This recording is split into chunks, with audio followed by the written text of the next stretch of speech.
berita tentang Pulau Sampah Muara Akeh Ancaman Ekosistem Mangrove.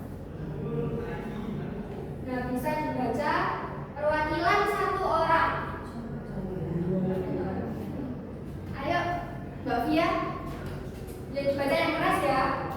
Di kawasan Muara Angke, Jakarta ditemukan tumpukan sampah yang didominasi oleh plastik. Sampah tersebut menutupi akar mangrove sehingga mengganggu pertumbuhan tanaman mangrove dan mencemari perairan. Selain itu, plastik dapat berubah menjadi mikroplastik yang masuk ke rantai makanan melalui ikan dan hewan laut. Jika masalah ini terus terjadi, keseimbangan ekosistem dapat terganggu. Nah, itu berita yang sudah saya temukan, yaitu Pulau Sampah Muara Akeh Ancaman Ekosistem Mangrove. Kemudian kita akan membahas tentang pengertian dekomposer. Nah, apa sih dekomposer itu? Dekomposer adalah makhluk hidup yang membantu menguraikan sisa tumbuhan, sisa hewan, dan sampah organik menjadi bagian-bagian yang lebih kecil. Nah, adapun contoh dekomposer yaitu yang pertama ada apa? Jamur, bakteri, cacing tanah. Nah, itu termasuk macam-macam dekomposer. Kemudian ada peran dekomposer dalam ekosistem. Yang pertama, peran dekomposer dalam ekosistem yaitu menguraikan daun kering yang jatuh ke tanah. Kemudian yang kedua, menguraikan sisa makanan dan bangkai-bangkai hewan. Kemudian membantu menyuburkan tanah, membantu tumbuhan tumbuh dengan baik.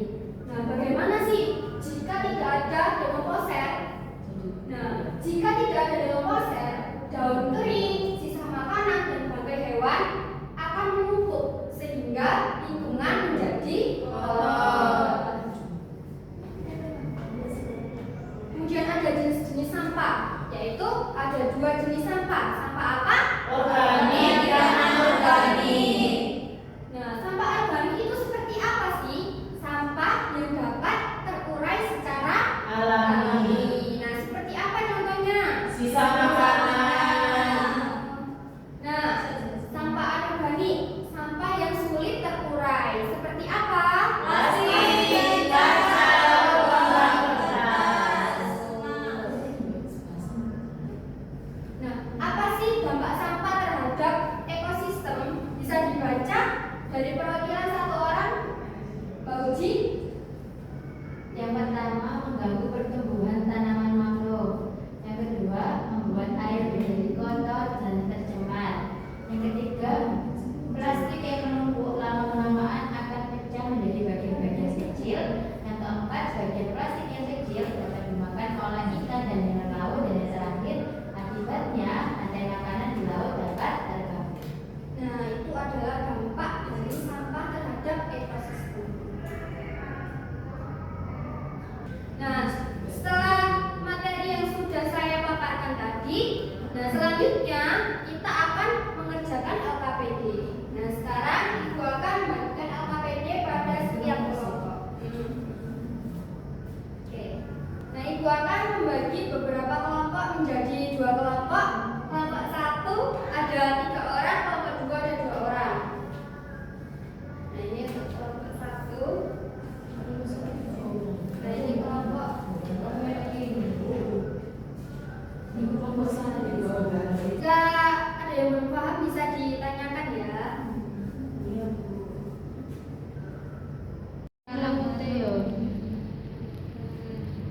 Ikan atau makhluk hidup yang ada di kemauan besiku mereka kabeh. Air dan makhluk hidup yang ada di dalam sungai.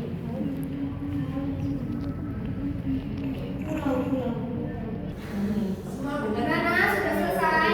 Sudah, Bu. Oke, nanti setiap kelompok perwakilan maju ke depan untuk mempresentasikan hasil kerja LKPD-nya. Baik, dari kelompok 2, silakan maju.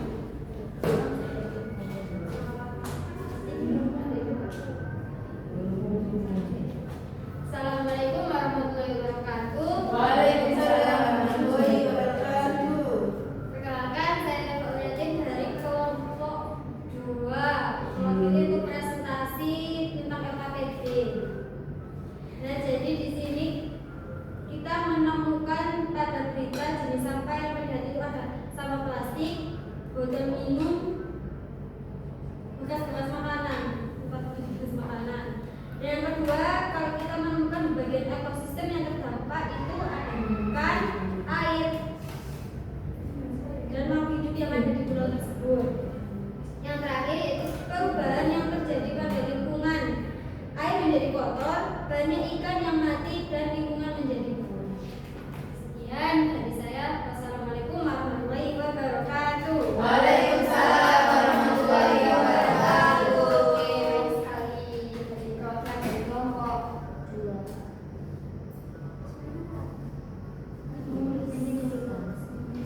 Jadi anak-anak, kesimpulan pada pembelajaran hari ini yaitu dekomposer membantu menguraikan sisa makhluk hidup dan sampah organik sehingga lingkungan menjadi lingkungan tetap bersih, dan sebaliknya sampah plastik sulit diuraikan dan dapat merusak ekosistem.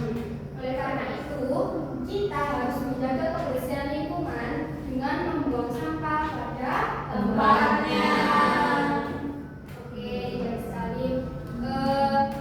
Pembelajaran pada pagi hari ini saya tutup, sampai jumpa di minggu depan.